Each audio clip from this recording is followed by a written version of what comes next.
यीशु सहाय, यीशु इलोही। परमेश्वर द्वारा दी गई एक और नई सुबह के लिए हम परमेश्वर का धन्यवाद देते हैं। और आप सबका जो आज हमारे साथ परमेश्वर के वचन पर मनन करना चाहते हैं, आपको आमंत्रित करते हैं और आपका हार्दिक स्वागत करते हैं। प्रेरितों के काम की पुस्तक उसके 3 अध्याय के 8 पद में ऐसा लिखा है, वो उछल कर खड़ा हो गया और चलने फिरने लगा और चलता और कूदता और परमेश्वर की स्तुति करता हुआ उनके साथ मंदिर में गया। यहां पर एक जन्म के लंगड़े का जिक्र है, जिसको अभी अभी प्रभु यीशु मसीह के शिष्यों ने चंगाई दी है। और वचन बताता है कि इस व्यक्ति की उम्र 40 वर्ष से ऊपर है।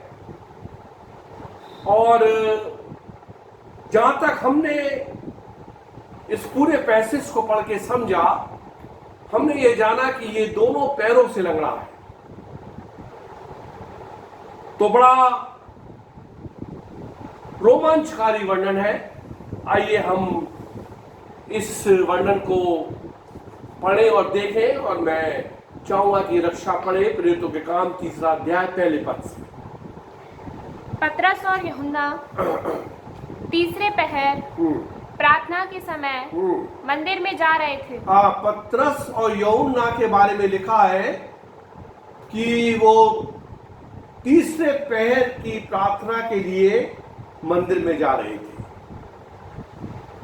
बड़ा दिल को गुदगुदाने देने वाली बात है ये नहीं लिखा कि रविवार के दिन, वरन केवल इतना लिखा है कि तीसरे पहर की प्रार्थना के लिए मंदिर में जा रहे थे। अपने घर में प्रार्थना नहीं कर रहे, मंदिर में जा रहे हैं। ऐसा प्रतीत होता है कि ये हर रोज इस तीसरे पहर की प्रार्थना के लिए मंदिर में जाते हैं। और मैंने यही समझ पाता कि केवल तीसरे पहर के लिए, बल्कि कितने वक्तों की प्रार्थना के लिए ये प्रतिदिन मंदिर में जाते हैं। जैसे हमारे मुसलमान भाई प्रतिदिन 5 वक्त की नमाज के लिए अपने मस्जिद में जाते हैं, इसी रीति से ये यहूदी हैं, लेकिन हम मसीह मत में हैं, लेकिन प्रार्थना करने के लिए ये मंदिर में जा रहे हैं। मैं ऐसा सोच रहा था कि हम मसीहों को केवल एक रविवार की प्रार्थना करना और उस रविवार की प्रार्थना करने के लिए चर्च में जाना कितना भारी बात है। केवल एक हफ्ते में केवल हफ्ते में एक दिन, केवल हफ्ते में एक दिन, और उसमें भी हम चर्च में जाने में आनाकानी करते हैं। कभी कोई मैच देखने के लिए टीवी पे रुक जाते हैं, तो कभी यूं ही सुस्ती और आलस में रुक जाते हैं। एक महिला से मैंने पूछा, मैंने कहा आप पिछले संडे को चर्च नहीं आई? उन्होंने कहा पैसा हमारे घर में नल नहीं आए थे। तो मैंने कहा उससे क्या मतलब? कि जी हम नहाए नहीं थे। अरे मैंने कहा नहाए नहीं थे? मैंने कहा मैं तो बिना नहाए प्रभु बोझ दे देता हूं। वो मेरा मुंह देख रही थी। मेरे प्रियो, हमारा प्रभु यीशु मसीह हमारी जिस्मानी सफाई नहीं, बल्कि हमारे हृदय की भावनाओं को देखता है। किसी ने मुझसे कहा कि हम इसलिए नहीं आए कि कुछ आज तबीयत ठीक सी नहीं थी। मैंने कहा तबीयत ठीक नहीं थी ये तो मेरी समझ में आता है, लेकिन ठीक सी नहीं थी ये क्या बात हुई? मेरे प्रियो,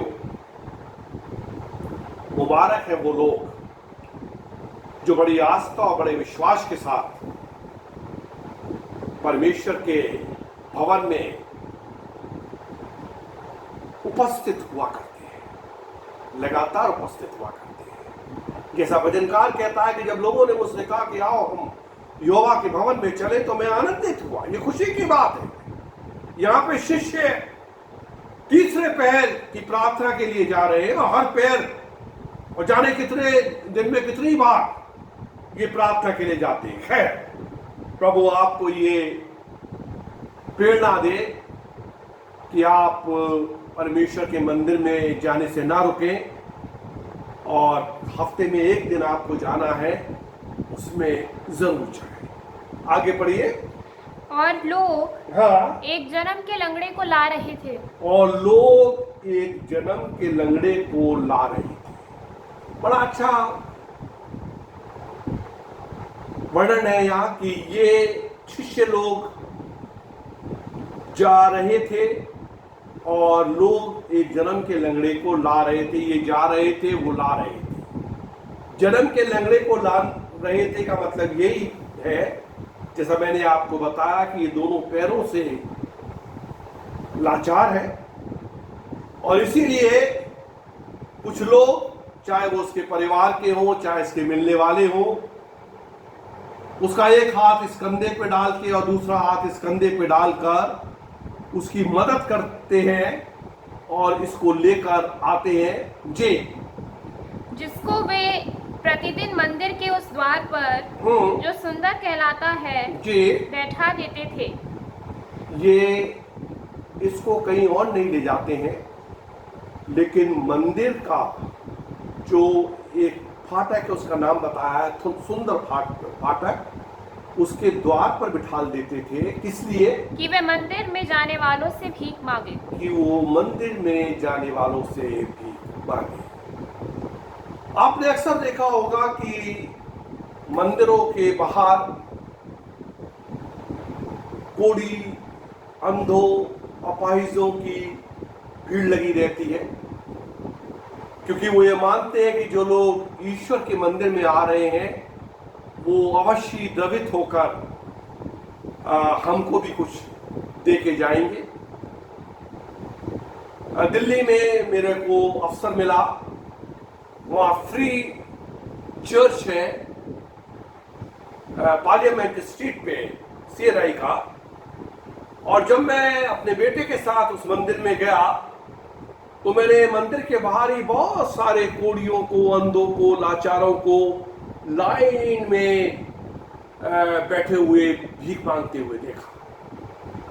और मेरे बेटे ने मुझसे कहा, छोटा था वो, कि पापा अगर ये यीशु मसीह का समय होता तो यीशु मसीह इन सबको चंगा कर देते। मेरे दिल को एक गुदगुदाने वाली बात कह के मेरा बेटा शांत हो गया और मैं कुछ सोचता हुआ चर्च के अंदर दाखिल हुआ। आगे पढ़िए। जब उसने पतरस और यूहन्ना को मंदिर में जाते देखा। अब ये जो लंगड़ा व्यक्ति है, जन्म का लंगड़ा है, दोनों पैरों से अपाहिज है, इसको लाके जब बिठा दिया और उसी समय पतरस और यूहन्ना मंदिर के अंदर घुसे तो इसने उनको देखा तो इनसे भीख मांगी। तो बैठा ही भीख मांगने के लिए, उसको क्या मालूम कि कौन जन कौन है और कौन जन क्या है। हर एक आने जाने वालों से वो भीख मांग रहा है। तो उसने परमेश्वर के शिष्य पतरस और यूहन्ना से भी भीख मांगी। पतरस ने यूहन्ना के साथ उसकी ओर ध्यान से देखकर कहा। पतरस ने यूहन्ना के साथ, यानी इन दोनों ने उस मांगने वाले को बड़े ध्यान से देखा। इस ध्यान में बड़ा प्यार है, इस ध्यान में एक लगाव है, इस ध्यान में इसके लिए कुछ कर सकने की एक इच्छा है। इस ध्यान में सचमुच में एक आस्था है। तो इन दोनों ने बड़े ध्यान से इस लंगड़े व्यक्ति की ओर देखा जी, और देखकर कहा, हाँ, हमारी ओर देख। यानी खुद तो बड़ा प्यारा पैसेज है, बहुत दिल को लुभाने वाला। यानी वो खुद तो उसको बड़े ध्यान से देख रहे हैं, लेकिन साथ साथ ये भी एक्सपेक्ट कर रहे हैं कि वो भी इनको ध्यान से देखे। क्यों? हाँ,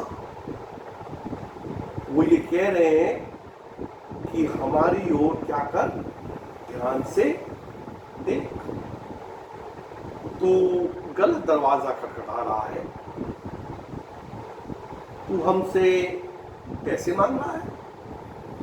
देख, हमारा जो मास्टर था, हमारा जो स्वामी था, वो इस समय तो स्वर्ग में अपने पिता के दाहिने हाथ बैठा है, लेकिन जब वो हमारे साथ था तो उसने हमसे ये कहा था, यानी प्रभु यीशु मसीह ने, कि देखो, जाओ और प्रचार कार्य को करो, गांव में जाओ, देहातों में जाओ, प्रचार करो, और चलते चलते यह प्रचार करो कि स्वर्ग का राज निकट आ गया है, और बीमारों को चंगा करो, मरे हुओं को जिलाओ, कोढ़ियों को शुद्ध करो, दुष्ट आत्माओं को निकालो, और जो कुछ तुमने सेठ में यानी फ्री में मुझसे पाया है उसको सेठ में दो, और अपने पटकों में, पटकों बोले तो पर्स, अपने पर्स में, अपनी पोटली में सोना मत रखना, रूपा मत रखना, तांबा मत रखना, यानी कोई भी रुपया, कोई भी करेंसी अपने पर्सेज में मत रखो, और ज्यादा अच्छा तो है कि पर्स ही मत रखो। तो हमारे स्वामी ने हमसे ये कहा है कि अपनी जेब में कुछ भी पैसा मत रखो। तो भाई, हम तो अपने स्वामी की बात मानते हैं, और हमारे जेबों में या हमारी पोशाक में या हमारे हाथों में ना तो रुपया है और ना तो पैसा है, तो हम तो उसको क्या देंगे? हमारे स्वामी ने ये कहा है कि अपने लिए ना तो दो दो कुर्ते लो, ना झोली लो, ना एक्स्ट्रा जूते लो, अरे लाठी भी मत लो, और जिस किसी गांव में जाओ तो मालूम करो कि वहां पर योग्य कौन है, और जब तक उस गांव से ना निकलो उसी के घर में रहो, और जैसे ही उसके घर में पहुंचो तो सबसे पहले ये कहो कि तुम्हारा कल्याण हो। और हमारे स्वामी ने ये कहा है कि यदि घर के लोग योग्य हुए जहां तुम गए हो, तो तुम्हारा कल्याण, तुम्हारी आशीष तुम्हारे पास से निकलकर उस घर के लोगों पर जाएगी और ठहर जाएगी, रुक जाएगी। तुम्हारी याद, जो तुम उनको आशीषित कर रहे हो, वो आशीषित हो जाएंगे। लेकिन अगर उस घर के लोग योग्य नहीं है, तो तुम्हारा आशीष या तुम्हारा कल्याण जो तुमने उन्हें दिया है, लौट कर तुम्हारे पास आ जाएगा। मतलब ये कि आशीष तभी फलवंत होती है जब हम योग्य होते हैं।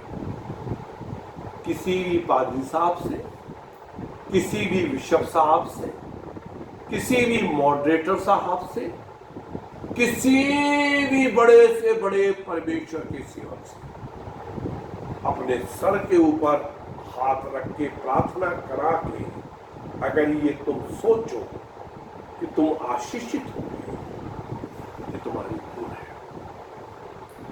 शराबी तुम, जुआरी तुम, सट्टा तुम लगाते हो, झूठ तुम बोलते हो, चोरी तुम करते हो, व्यभिचार तुम करते हो, और परमेश्वर के सेवक से सर पे हाथ रख के प्रार्थना करा के ये सोचो कि तुमको आशीष मिल जाए, ऐसा नहीं होगा।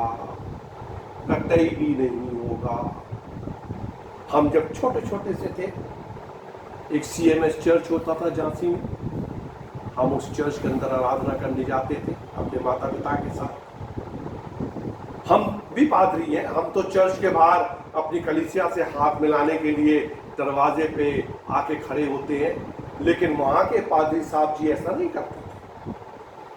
वो बड़े स्ट्रिक्ट किस्म के पादरी साहब थे, और चर्च खत्म होने के बाद वो अपनी वेस्ट्री से होकर बाइबल को ऐसे लेकर और निकल जाते थे।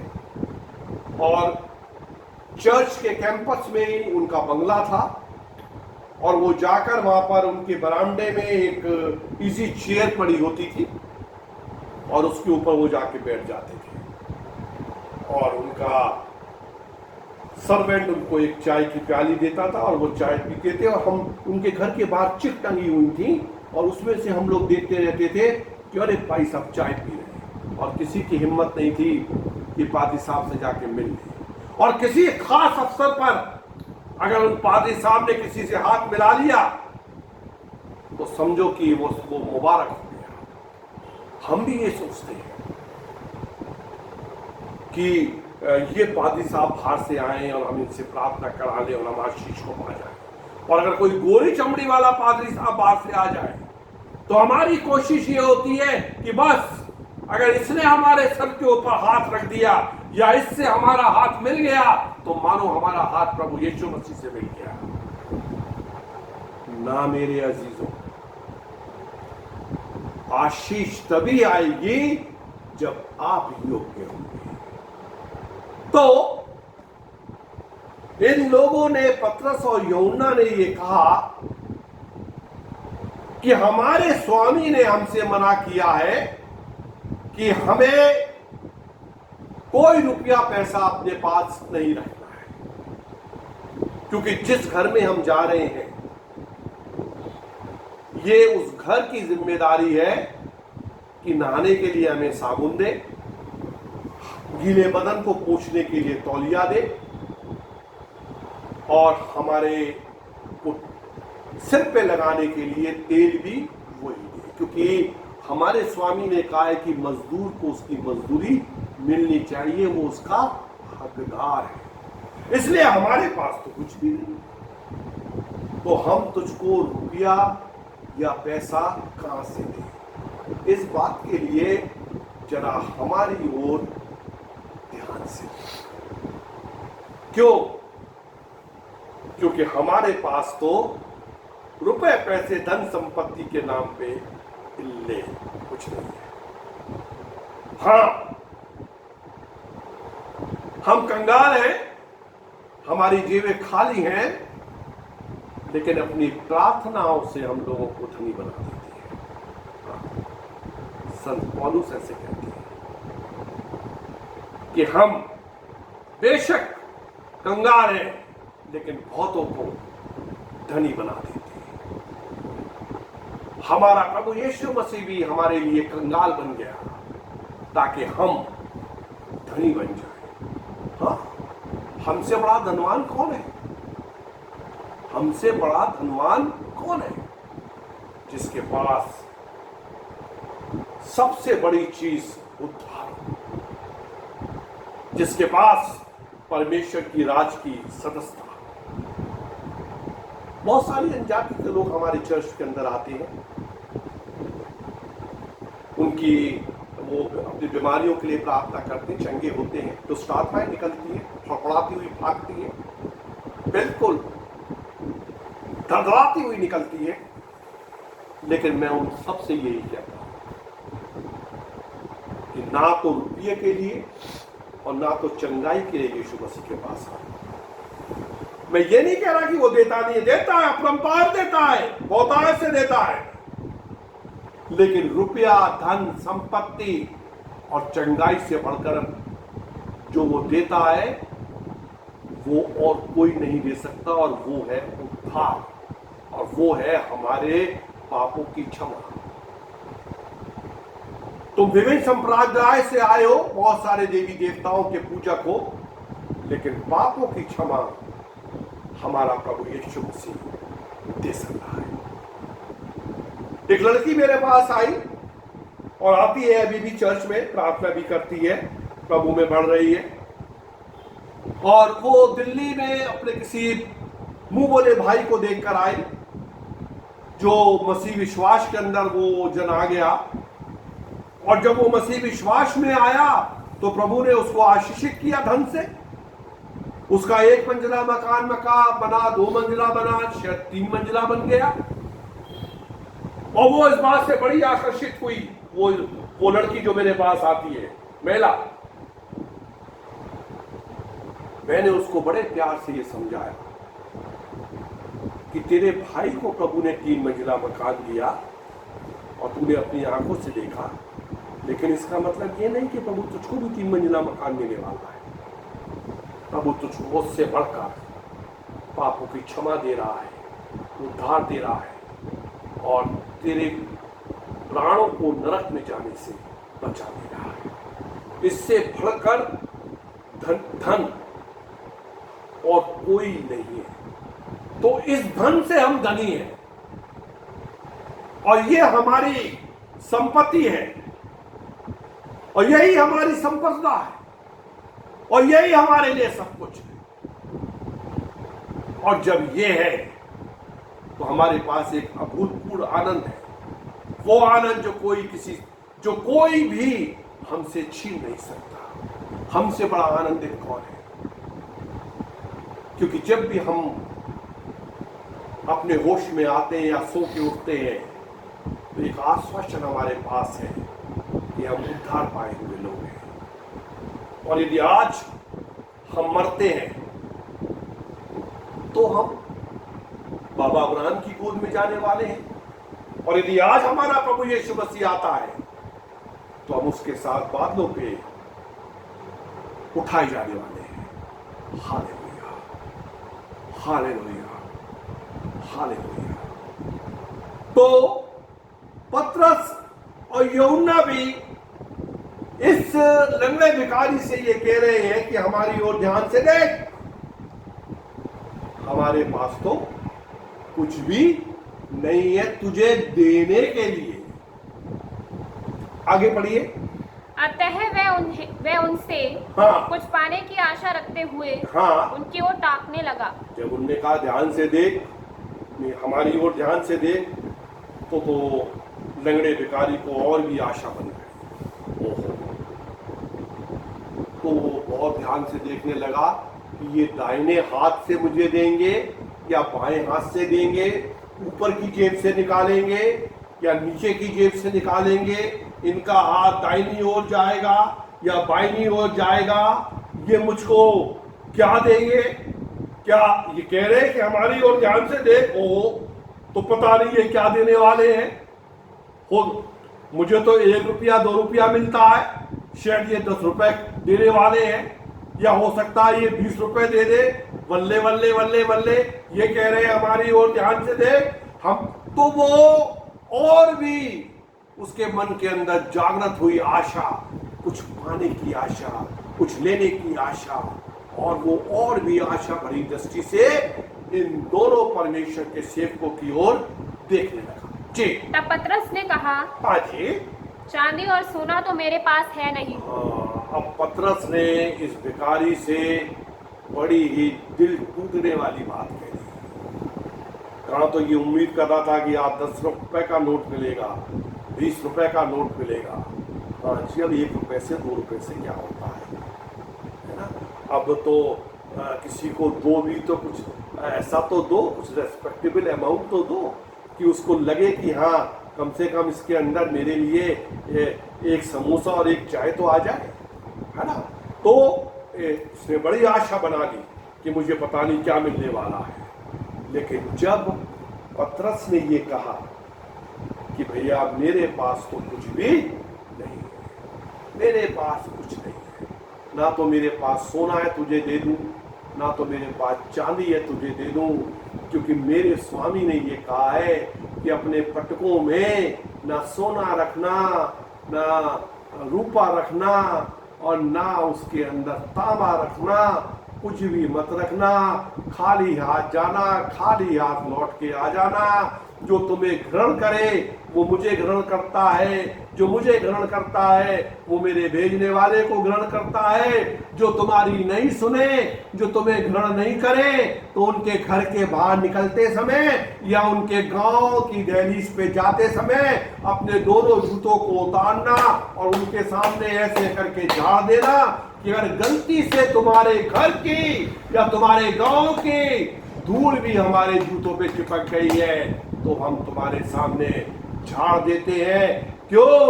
क्योंकि तुम्हारे एक एक चीज की जिम्मेदारी उस घर की है जहां जाकर तुम टिकने वाले हो। शेविंग करने का मग्गा भी वो ही तुम्हें देंगे। हाँ, ये उनकी जिम्मेदारी है। और अगर वो नहीं दे पा रहे हैं या तुमको कोई बहुत ही अधरा सा व्यक्ति सोच के कोई टूटा सा गंदा सा ऊपर से लेके आओ इनके लिए शेविंग का मग्गा, वो तुमको देने वाले हैं, तो इसका प्रतिफल उनको मिलेगा। क्योंकि जो तुम्हें भविष्यवक्ता जानकर भविष्यवक्ता की तरह ग्रहण करेगा वो भविष्यवक्ता का प्रतिफल पाएगा। जो तुमको धर्मी जानकर धर्मी की तरह ग्रहण करेगा वो धर्मी का प्रतिफल पाएगा। और जो तुमको आ गए हमारे खून पीने, हाँ,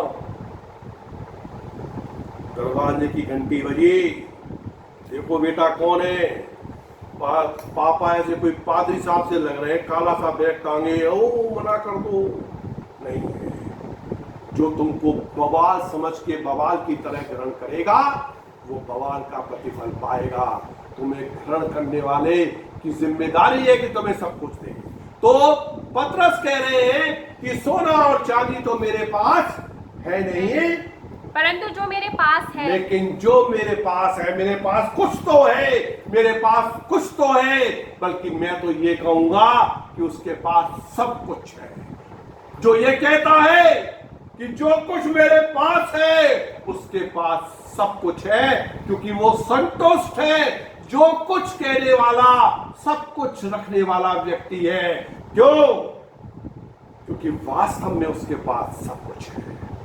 तो जो मेरे पास है वो मैं तुम्हें देता हूं। पतरस ने कहा सोना और चांदी तो मेरे पास है नहीं,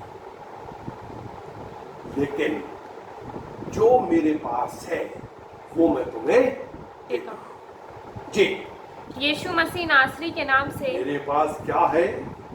मेरे पास वरदान है, मेरे पास आशीष है, मेरे पास चंगाई है, मेरे पास वो है जो मेरे अलावा तुझे कोई और नहीं दे सकता। हाँ, कोई परमेश्वर का सेवक ही दे सकता है, लेकिन मेरे स्वामी के सेवक के अलावा तुझे और कोई नहीं दे सकता। जो मेरे पास है वो ले ले।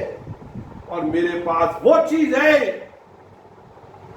जो तेरे असहायता को, तेरे बेसहारेपन को, तेरी बीमारी को और तेरी आर्थिक समस्या को भी दूर कर देगी। क्या है? यीशु मसीह नासरी के नाम से, यीशु मसीह नासरी के नाम से चल फिर। चल फिर। ये है मेरे पास। तुझे मैं एक अभूतपूर्व चंगाई देता हूं। अपने पास से, अपने पास से नहीं, मैं कुछ नहीं, मैं घटू और वो भरे। जो मेरे पास है वो मेरा नहीं है, मुझे दिया गया है। किसने दिया है? मेरे स्वामी ने दिया है, मेरे प्रभु यीशु मसीह ने दिया है। यीशु मसीह नासरी के नाम से चल फिर। यीशु मसीह नासरी के नाम से चल फिर। जी। और उसने उसका हाँ, दाहिना हाथ पकड़ के हाँ, उसे उठाया।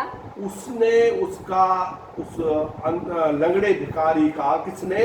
पतरस ने लंगड़े भिखारी का दाहिना हाथ पकड़ के उसे क्या करा? उठाया। अब ये दाहिना हाथ पकड़ के उठाना, ये पतरस ने कहां से सीखा? ये भी उसने अपने स्वामी प्रभु यीशु मसीह से। जिस समय प्रभु यीशु मसीह ने 5000 की भीड़ को खाना खिलाया और अपने चेलों को विवश किया कि तुम नाव में मुझसे पहले पहुंचो, और वो खुद प्रार्थना करने के लिए रुक गया। और बाद में जब नाव डगमगा रही थी तो वो झील पर पैदल चलता हुआ गया, और उसके शिष्य उसको देखकर डर गए और सोचने लगे कि शायद भूत है। तब उसने कहा कि डरो मत, नहीं, है ना। तब इसी पतरस ने, इसी परमेश्वर के शिष्य पतरस ने कहा, है ना, थोड़ा जल्दबाज टाइप का व्यक्ति था पतरस, है ना। क्या कहा कि हे प्रभु, यदि तू है तो मुझे भी पानी पे चलने की आज्ञा दे, मैं भी पानी पे चल के तेरे पास आ। यीशु मसीह ने कहा, और पतरस उतरा नाव से। हाँ, वचन में लिखा, और पतरस पानी पे चलने लगा, वाकई चलने लगा, वचन में लिखा है। हालेलुया। और वो जो बाकी के 11 शिष्य नाव पे बैठे थे वो ताली बजा रहे होंगे और कह रहे होंगे, वकफ वकफ वकफ, ये वो, हालेलुया। यीशु मसीह तो खैर चलेगा ही, लेकिन पतरस पानी पे चल रहा है। लेकिन इसी बीच जब उसने हवा को देखा, एक तेज लहर आई हवा से, और जैसे ही उसने यीशु मसीह से अपनी नजरें उठाकर उस लहर की ओर देखा, उस आंधी की ओर देखा, उस हवा की ओर देखा, तो डर गया। और जो डर गया सो ही वो तुरंत क्या करने लगा, डूबने लगा। उसने एक ही बात कही, हे प्रभु मुझे बचा। एक शॉर्ट प्रार्थना, एक इमरजेंसी की प्रार्थना, आपातकालीन स्थिति की प्रार्थना। ज्यादा लंबी प्रार्थना करता तो डूब जाता।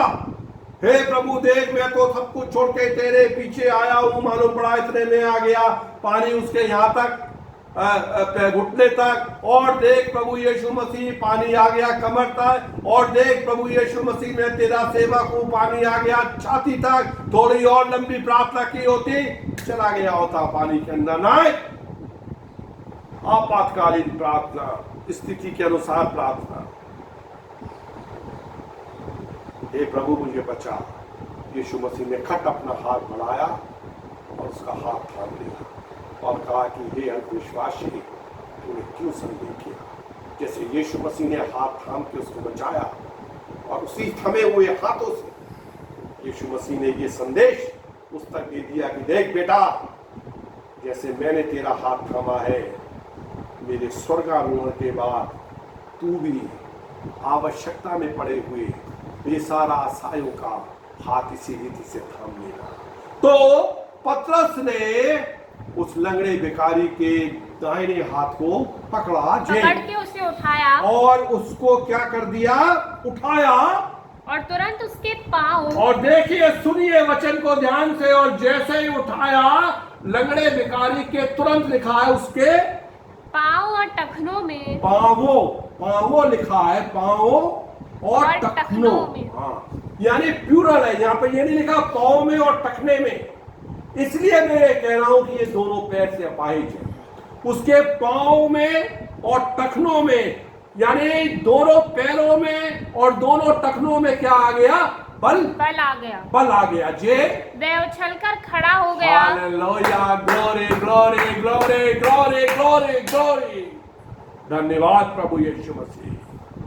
जन्म के दोनों पैरों का अपाहिज, वचन में लिखा उछलकर। ओहो, इतनी ताकत, इतनी सामर्थ। उछलता तो वो फुटबॉल का खिलाड़ी है जो उछल के फुटबॉल में लात मारता है, और फिर सारे लोग चिल्लाते हैं, ओ गोल गोल गोल गोल। ये अपाहिज एक क्षण में उछल कर क्या हो गया, खड़ा हो गया। जय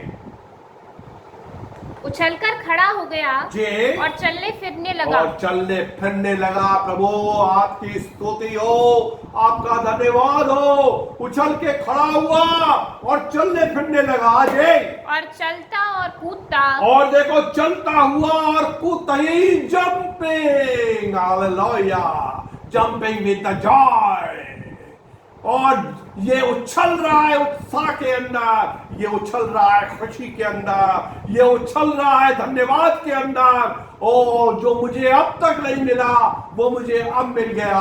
जब मेरे पैर ही आ गए तो अब मुझे किसी के कंधे का सहारा लेकर आकर इस मंदिर की सीढ़ी पर नहीं बैठना पड़ेगा। अब मैं खाऊंगा और कमाऊंगा, अपना रोजगार करूंगा। अब मैं बेसहारा नहीं रहूंगा, अब मैं बेरोजगार नहीं रहूंगा। ओ ये उछल के खड़ा हो गया और चलने फिरने लगा और चलता और उछलता। और तीसरी बात बड़ी सुंदर है कि परमेश्वर की स्तुति करता हुआ उनके साथ मंदिर में गया। उनके साथ, किनके साथ? पतरस और यूहन्ना के साथ कहां गया? मंदिर के अंदर गया, मंदिर में गया। देखिए, जब प्रभु यीशु मसीह हमारे जीवन में आता है ना, तो हमारी परिस्थिति बदल जाती है, हमारी स्थिति बदल जाती है, हमारा चाल चलन बदल जाता है, हमारा सोचना बदल जाता है, हमारा विचारना बदल जाता है, हमारी बुद्धि बिल्कुल बदल जाती है, हमारी समझ नहीं हो जाती है, हम फिर कोई नए तरह के इंसान हो जाते हैं। वचन कह रहा है कि ये कहां चला गया? ये मंदिर के अंदर चला गया। Praise the Lord, praise the Lord, praise the Lord. मंदिर के बाहर की सीढ़ियों पे बैठने वाला ये लंगड़ा भिखारी आज दोनों पैरों पे उछलता और कूदता हुआ मंदिर के अंदर पहुंच गया। स्थिति बदल गई। अब आइंदा ये कभी बाहर की सीढ़ी पे नहीं बैठेगा। इसके लिए दरवाजा खुल गया। यीशु मसीह की जिस समय मृत्यु हुई उस समय मंदिर का पर्दा ऊपर से लेकर नीचे तक फट गया। वो महापवित्र स्थान जहाँ पर केवल परमेश्वर की उपस्थिति मानी जाती थी और वर्ष में केवल एक बार महायाजक लहू ले जाकर प्रभु की उपासना करता था, वो अब सब साधारण लोगों के लिए खुल गया। अब इस लंगड़े भिखारी के लिए मंदिर का रास्ता क्या हो गया? खुल गया। अब ये शिष्यों के साथ हर आराधना में मंदिर के अंदर बैठ के परमेश्वर के वचन को सुनेगा और उससे प्रार्थना भी करेगा और उसको धन्यवाद भी देगा। आगे पढ़ लीजिए। और परमेश्वर की स्तुति करता हुआ उनके साथ मंदिर में गया। जी। सब लोगों ने हाँ जी, उसे चलते फिरते हाँ, और परमेश्वर की स्तुति करते देखकर हाँ जी, उसको पहचान लिया। पहचान लिया। लोग पहचान लेंगे। क्या पहचान लेंगे? ये पहचान लेंगे कि ये आदमी वही है। कौन सा है जी? कि ये वही है, ये वही है जो मंदिर के सुंदर फाटक पर बैठकर, जो बाहर मंदिर के फाटक पे बैठकर भीख मांगा करता था। भीख मांगा करता था। अब ये भीख नहीं मांग रहा है। अब भीख नहीं मांग रहा है। अब ये बाहर मंदिर के फाटक पे भी नहीं बैठा है। अब तो ये अंदर आ गया है जी। और उस घटना से हाँ जी, जो उसके साथ हुई थी, हाँ जी, वे बहुत अचंभित और चकित हुए। वो बहुत अचंभित और चकित हुए। मेरे प्रियो, यदि आज आपने अपना दिल प्रभु यीशु मसीह को नहीं दिया है, यदि आज आपका उद्धार नहीं हुआ है, यदि आज आपको अपने पापों से क्षमा नहीं मिली है, यदि आज आपका स्थान मंदिर के अंदर नहीं बल्कि मंदिर के बाहर है, यदि आज आप गुनाहगारों लोगों की भीड़ के अंदर खोए हुए हैं, आज समय है, आज समय है प्रभु यीशु मसीह को अपने जीवन में आमंत्रित करने का और ये कहने का कि ये प्रभु यीशु मसीह, मैं अपने हर अपराध, अपने हर पाप, अपने हर गुनाह के लिए आपसे क्षमा मांगता हूँ। और हे प्रभु यीशु मसीह, मैं आज आपको अपना उद्धार करता स्वीकार करता हूँ। मेरे प्रियो, मेरा ये दावा और चैलेंज है, यदि आप आज बिल्कुल निम्न अवस्था के अंदर हैं, बिल्कुल नीचे जमीन पर बैठे हुए हैं, तो प्रभु आपको आज उठाकर शिरोमणि बनाने वाला है। प्रभु आज आपको उठाकर अपनी उपस्थिति में लेके चलने वाला है। जो प्रभु यीशु मसीह पर विश्वास करता है, प्रभु यीशु मसीह उसके जीवन को बदल देता है, उसकी परिस्थिति को बदल देता है, उसकी स्थिति को बदल देता है। और सचमुच में आपके जीवन को देखकर बहुत सारे लोग पहचान लेंगे। क्या पहचान लेंगे? ये पहचान लेंगे कि ये व्यक्ति तो ऐसा नहीं था, ये तो बड़ी गालियां देता था, ये तो बहुत शराब पीता था, ये तो बड़ा झूठ बोलता था, ये तो बड़ी चोरी करता था। लेकिन आज ये परमेश्वर प्रभु यीशु मसीह के चरणों पर है। और आज ये इसका जीवन, इसकी स्थिति, इसकी परिस्थिति, इसका सब कुछ बदला हुआ है और लोग इसको देखकर चकित और चकित हैं। मेरे प्रियो, मैं चाहता हूँ कि आपके जीवन के बदलाव से बहुत सारे लोग चकित हों, बहुत सारे लोग अचंभित हों और आपका जीवन दूसरे लोगों के लिए गवाही का जीवन हो। और सचमुच में जब वो चकित होंगे और अचंभित होंगे तो वो केवल चकित और अचंभित ही होकर नहीं रह जाएंगे, बल्कि उनके जीवन भी बदलेंगे। यदि आपका जीवन बदलेगा, आपको देखकर बहुत सारे लोगों के जीवन बदले जाएंगे। मेरे प्रियो, जिस समय मैंने प्रभु यीशु मसीह को स्वीकार किया, अपने जीवन में ग्रहण किया, मेरी एक आंटी थी जो पोर्ट सिटी में रहती थी, वो तुरंत रिक्शा करके मेरे घर में आ गए और मेरी मम्मी से उन्होंने एक ही बात कही कि हमने ये सुना है कि एल्बर्ट पेंटिकॉस्टल हो गया। मेरे अजीजों, पेंटिकॉस्टल कोई डिनोमिनेशन या चर्च ऐसा बोल के मैं नहीं समझता, बल्कि पेंटिकॉस्टल इज एन एक्सपीरियंस। वो एक अनुभव है, हालेलुया, जो हमको हालेलुया बोलने को मजबूर करता है, जो हमको प्रभु के लिए ताली बजाने के लिए मजबूर करता है, जो हमको प्रभु के लिए अपने हाथों को ऊपर उठाकर उसकी हमदो तारीफ करने के लिए प्रेरित करता है। तो मेरे प्रियो, जब आपके जीवन के अंदर बदलाव होगा तो लोग अचंभित होंगे और मैं चाहता हूँ कि लोग अचंभित हो। जब मेरा जीवन बदला, गंदगी से, गुनाहों से, मैं तो नाली में पड़ा हुआ एक गंदा कीड़ा था और आज परमेश्वर ने मुझको एक ऊंचा प्लेटफॉर्म दिया जहाँ पे खड़े होकर मैं दूसरे लोगों के लिए प्रार्थना करता हूँ। मेरे शहर धौलपुर के लिए मेरा जीवन वास्तव में लोगों को अचंभित और चकित करने वाला है। मेरे पुराने दोस्तों ने ये कह दिया कि अब तो हमारे काम के नहीं रहे, अब तो हमारे लायक नहीं रहे। हाँ, क्योंकि मेरा जीवन अब बिल्कुल बदल गया और मैं चाहता हूँ प्यारे प्रभु, प्यारे प्रियो, कि प्रभु आपके जीवन को भी बदल दे ताकि आप परमेश्वर की संतान कहलाएं। प्रभु इन वचनों के द्वारा आप सबको बहुत सारी आशीष दें और मैं दिल से आपके लिए प्रार्थना करता हूँ कि परमेश्वर, यदि आज आपकी स्थिति वही है कि आप प्रभु को नहीं जाने हुए हैं, तो आप प्रभु को जान सकें। प्रभु आपके दिन को शुभ करें। जय मसीह की।